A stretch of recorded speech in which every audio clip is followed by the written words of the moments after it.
Well, good afternoon, everyone, and welcome to our weekly webinar where we will talk about what we see happening in the global economy and financial markets and the world of wealth management and how all of this impacts our decisions on the best courses of action for your investment strategy and financial goals.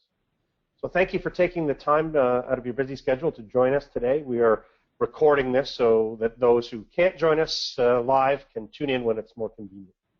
I'm Scott Tomlinson, and I'm joined by my partner and colleague, Paul Tepsich, the founder of Highrock, and also with us is our financial planner, Bianca Tomlinson. And also a very special guest on the call today, Jonathan Heyman from Witchcrest Compliance Services, who acts as our independent review committee, and he's joining us as our impartial Highrock Challenge official. And when we get to the end of the call today, we're going to ask Jonathan to come on and do the draw for the grand prize.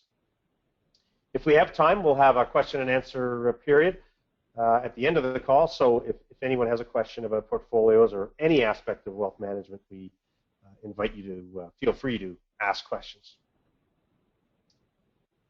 Highrock was founded by Paul in 2010 to manage about $200 million in closed-end funds for Scotiabank, and we are registered with the Ontario Securities Commission.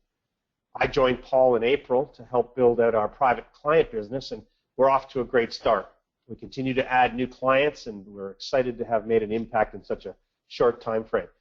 We still have room for a few more clients, so if you're thinking of recommending us, certainly feel free.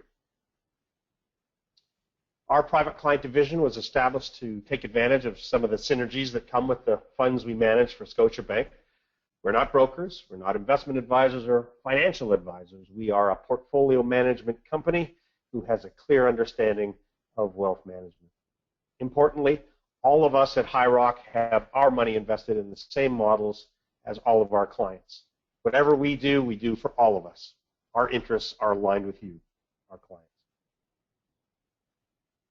Our fees are simple and transparent, and we take our responsibility to you beyond what is required by the regulators, with an independent review committee that reports directly to our clients to ensure that we're walking our talk. You will be receiving the first report shortly, and included with our quarterly update and your portfolio progress report. Okay, so let's move on to the risk analysis section of our weekly calls. Here we are always seeking the most efficient way to maximize return while at the same time minimize risk. Our goals for your portfolio strategy are to get the best possible returns and take the least amount of risk at all times. And to do this within the scope of your goals and your tolerance for risk. Using our measure of risk, the annualized standard deviation, which runs along the horizontal axis, we see risk increases as we move from left to right. Now, a pure equity portfolio like the S&P 500 or the S&P TSX indices can attain potentially higher returns. However, there is higher levels of risk needed to do so. In comparison, our research shows that a globally diversified and balanced 60% equity, 40% fixed income model can significantly reduce risk and still achieve an annualized return of between 7 and 8% over a multi-year period. This level of return for the risk taken is what we consider to be optimal. At Highrock, we have three models with which to create balance and diversification. A fixed income model with bonds and preferred shares with varying risk characteristics. We have a global equity portfolio that focuses on diversification across thousands of companies in multiple economic sectors and across many geographic locations as well. We have a model that focuses on Canadian small to mid-sized companies with which we have a great deal of familiarity and deep levels of research for, always trying to get better than average growth. For our clients, we use these models to create portfolio strategies in keeping with your desired goals. We develop ideas and follow an in-depth process to determine their suitability and value. And only when they meet all of our stringent criteria do we execute our buy orders. So in the context of our risk analysis, let's check in on our broad economic themes for 2015 and assess the risk that some of these latest developments are bringing. And of course, our key theme this year has been expect the unexpected. Well, Certainly, the Greek situation continues to unfold. There hasn't been any indication of a solution at hand, although they are seemingly finding ways to buy time from what we've seen in today's recent news reports. We think here at High Rock that the euro without Greece will actually become a stronger currency in time. We also believe that that is not something that Germany wants, as it will potentially hamper exports and potentially then slow their economic recovery.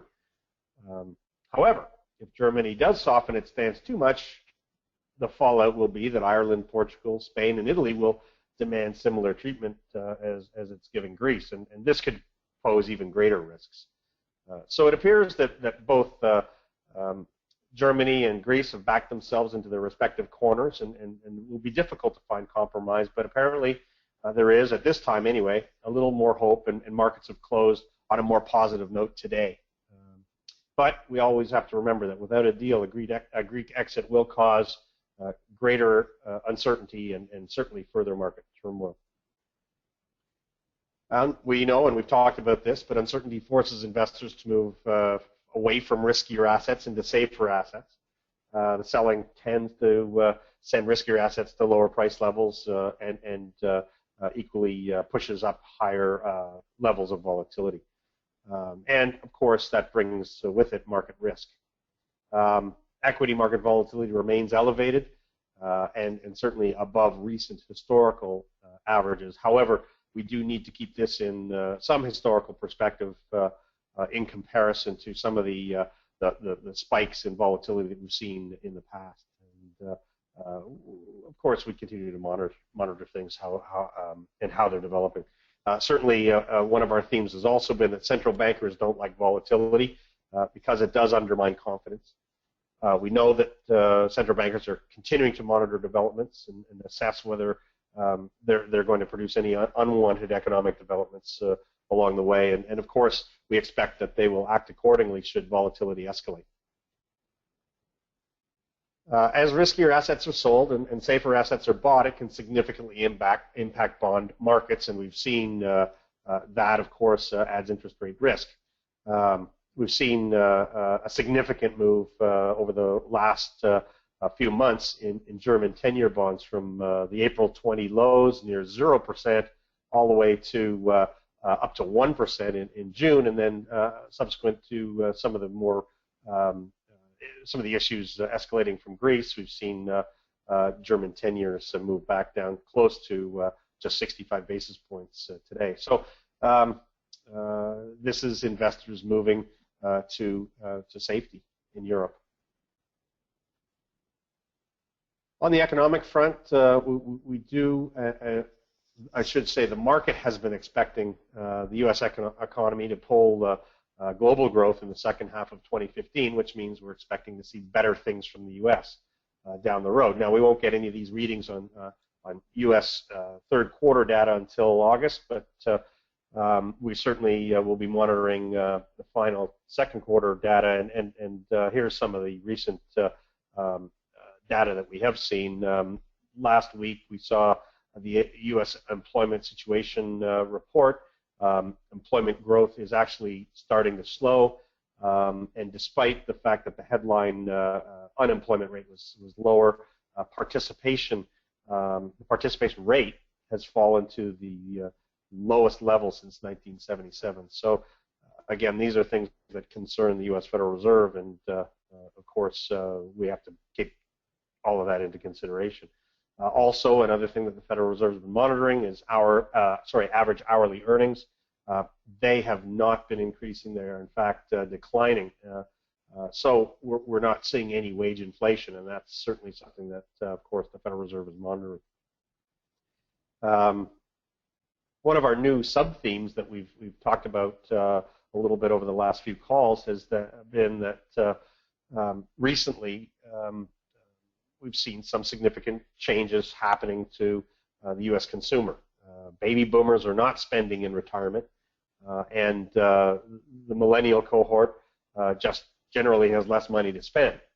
So despite the fact that we see continuing positive readings in consumer confidence, consumers are just not spending. Retail sales are not growing, and of course the U.S. consumer is 2/3 of the U.S. economy. So we do think this is a significant change in consumer attitudes. We think it's going to be impacting longer-term economic showing in the United States, and will impact the ability of the U.S. to lead the global economy. So again, something that we have to be continually monitoring as we make our judgments on what's happening in the global economy. Turning to Canada, on the last call we did note that April GDP data had showed a weakening Canadian economy on weaker industrial output. Even though this data is a couple of months old, it has led for some economists to start to suggest that Canada will show that it is in recession, and recession officially is defined as 2 quarters of negative economic growth. That means that both May and June will have had to be add up to be negative with April to get the second quarter into negative growth. So that being the case, a lot of the experts now are calling on the Bank of Canada that they may cut the bank rate as soon as July by 25 basis points. We also have to remember that on the other side, that the Bank of Canada Governor Paulos has expected that the U.S. economy in the second half would start to pull the Canadian economy along. Well, of course, the wild card is the U.S. economy, and if it's not going to be executing at the levels that were expected, then maybe that's not going to be good for the Canadian economy, and maybe it is the correct move for the Bank of Canada to cut the bank rate. Something that I've talked about in my blog, but we watch the price of copper as a leading indicator of global economic growth.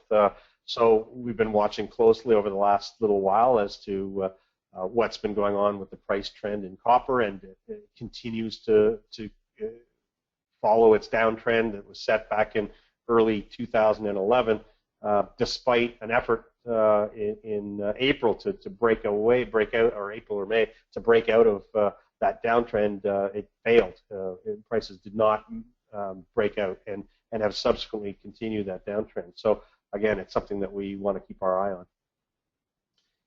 Longer term, here's the view from the International Monetary Fund's expectations for world GDP growth, but generally, we look at this and see that there's very subdued growth expected from advanced economies, and still they do expect that emerging economies in China will be the world leaders over the long run. I think that's a very interesting take on this. On the inflation and deflation front, we did mention last week, but I'll just bring it back. U.S. inflation remains benign. Again, that does give the U.S. Federal Reserve some breathing room. And you know, one of the expectations that we've been following is the expected September rate increase from the Fed. With current volatility as high as it is, with benign inflation and low wage growth, some experts are suggesting that we may not see a Fed funds rate increase until December, or possibly as late as early 2016. So it does look that what was expected perhaps may be being adjusted. Again, part of our key theme for 2015. But we continue to also follow the theme that we think equity markets are expensive. As equity market and participants move away from risk, we've been watching, certainly as European markets and UK markets have moved lower. We still see some risks out there, and one of those risks, of course, is market risk. Today, the S&P 500 found some buying support at or near the March lows, and have reversed course on the positive developments that we mentioned earlier with regards to some moving forward with Greece. So we're watching that. But as we did mention also last week, we are on the verge of second quarter earnings season, and we think that the fundamentals just don't support current prices. Expectations are for a decline in earnings of approximately 4.5% for second quarter. So we don't think that gives us very positive outlook on what's coming next for U.S. equities. So again, we're monitoring that situation. And all of this taken into context with our portfolio models. Let's talk a little bit about how we're positioning ourselves there. We did talk last week about our fixed income model and talk about our buy points. And we have talked a fair bit about the volatility in those markets recently, selling from bond investors in April, and then after a trend driving yields higher, we've actually seen the Greek events bring quality bond purchasing, and this just look here, and we can see what's been happening in Germany. The German yield curve, as I mentioned earlier, has been bouncing a lot. But interestingly, if we still look in the short term, out to almost 4 years, or beyond 4 years, in fact, German yields are negative. Basically, that means that buyers of those bonds are willing to pay to have the safety of German government bonds. That is real fear, and it's going to take some undoing of that fear before we see yields turn positive in the German market. In the U.S., not as much volatility, but 10-year yields are still lower over the last few days by close to 0.25%. That's still a significant move. And again, volatility is certainly happening. In Canada, following the weak GDP data, notice in the very short-term yields are actually lower than where they were in April, and that's the market's building in a potential rate cut from the Bank of Canada. So we're seeing all sorts of different pieces of the puzzle moving. Again, we have some buy orders for fixed income, but we want to be buying further out the curve to have a longer duration, average duration of our bond portfolio. But we're waiting for better opportunities to be purchasing there. In our global equity portfolio, our global equity model, we're seeing opportunities develop. Certainly, the volatility of Greek uncertainty has been prevalent, and we've been adjusting our buying points. But let's quickly look and see what's happening. We noted over the last couple of weeks that the Japanese equities remain lofty because the Bank of Japan has the ability to purchase equities as part of their stimulus. But even with that, we're starting to see Japanese equities break below their recent uptrend line. So something we're going to keep an eye on there. UK equities are down approximately 10% from their highs, getting into some decent territory for some possible opportunity there for us. In Europe, down 14%. Now these could jump a little bit depending on what transpires over the next couple of days as far as the Greek situation is concerned. So again, keeping an eye on these situations. China, we've been following that situation after hitting their highs on June 12th. Chinese prices have dropped by unbelievable 28% in the last 4 weeks. In fact, last week we showed this chart and they were down 17%. Now they're down 28%. So certainly the seriousness of this is not lost on the Chinese authorities. They've been active increasing access to margin. They've suspended initial public offerings, but certainly this hasn't been enough to stop the rout. Again, we'll monitor how that unfolds, but certainly that's probably a fairly significant situation. And I think to a degree the Greek situation has been covering this, so it's not been, from our perspective, as prevalent, but it's something we have to keep our eye on. The Chinese situation is also boiling over into emerging markets. So we've seen emerging markets come off 15% from their highs.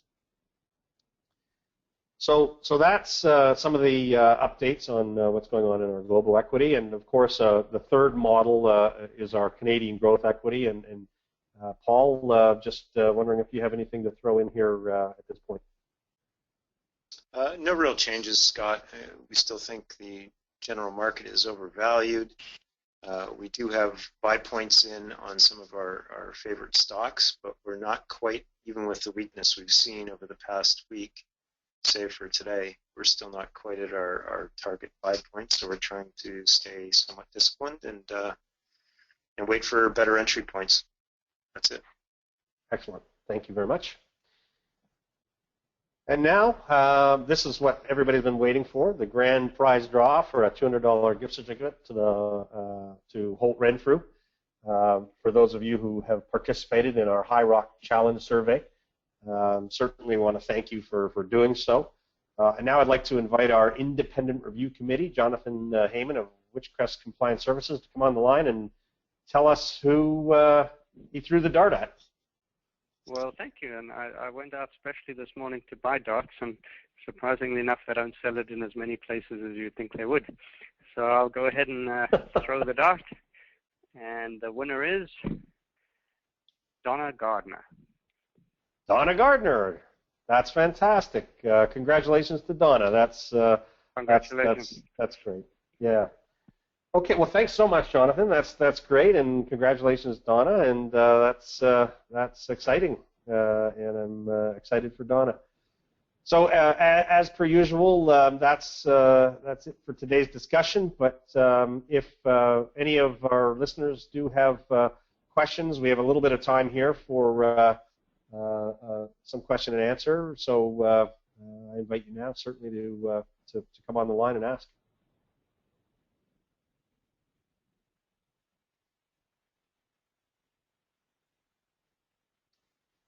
Okay, I guess we've covered all that everybody needs to hear who's listening, but I certainly invite anybody who may be listening to the recorded version, if you have any questions, please don't hesitate to get in touch via email or even a phone call. One of our very important facets of what we do here is communications, and we want to make sure that we're keeping those lines of communications wide open for you. Okay, well, that's it for another week. Thanks for taking the time to tune in. A special thanks again for all of you who took the time to participate in our High Rock Challenge survey. Congratulations, Donna. And thanks, Jonathan, for coming on the call today and helping us out with the draw. So wishing you all a great week, a wonderful weekend, and we'll return next week with another webinar for you. Take care.